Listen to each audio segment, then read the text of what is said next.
Hey guys, welcome back to another video. I'm Combat Craig, and today we're talking about the VA appeals process, how to submit an appeal and get a favorable outcome. Before we dive into that, if you want to learn more about the process, check out my boot camp. And if you need medical evidence, you definitely will in the appeals process.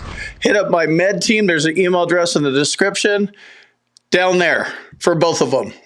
You filed your claim.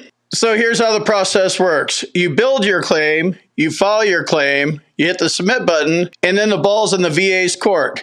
They're going to determine whether they need C&P exams, they're going to lag on you, they're going to do whatever they're going to do, and then eventually they're going to come back with a decision, and they're going to send you a decision letter. That's the point when they're done adjudicating your claim, and then it's your move again.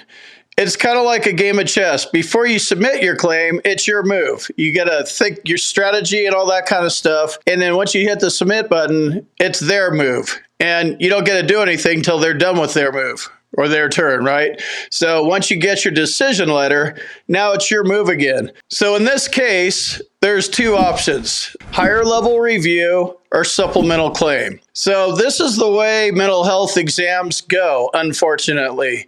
Sometimes they last 2 hours and sometimes they last 5 minutes. In this case, it was 25 minutes.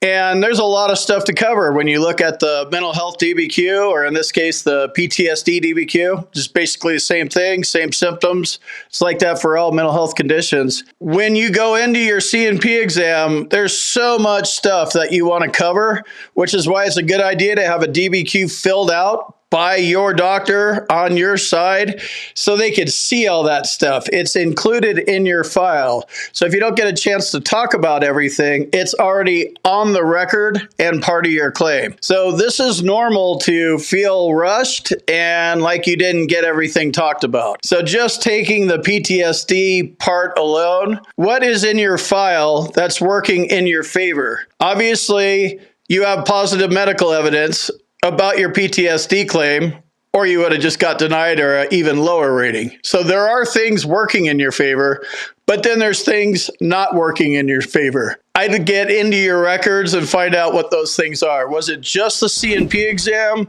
or was it other stuff you've been saying to the Veterans Health Administration that's in your record? Because when the VA rater's adjudicating your claim, they're going to go look at available medical evidence. They usually go look into your VA records and they look at the C&P examiner. If you didn't include anything from a private doctor showing your symptoms, that is most likely your problem, but you're going to have to look and figure it out. It's different for everybody. Get your VA claims file and read what's in it, because you need to know what is positive and what is negative, because that's literally what it comes down to. It's all done on paper. So in this case, if you have the positive medical evidence to support a 70% rating, then I'd file a higher level review on this claim. If you don't, or you can't find it, or you don't know how to get to it, then you don't have it, you can't see it.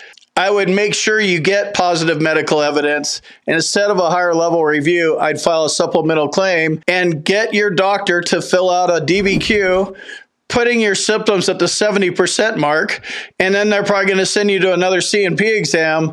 But then if the C&P examiner is the same one, or they look at it the same way, now you have a DBQ saying 70, they have a DBQ saying 50.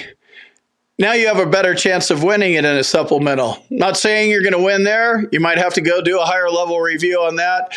But it's how you play the game, how you position your positive medical evidence, and more importantly, how you overcome the negative medical evidence. If you want to learn more about the process, check out my boot camp. And if you need medical evidence, you definitely will in the appeals process.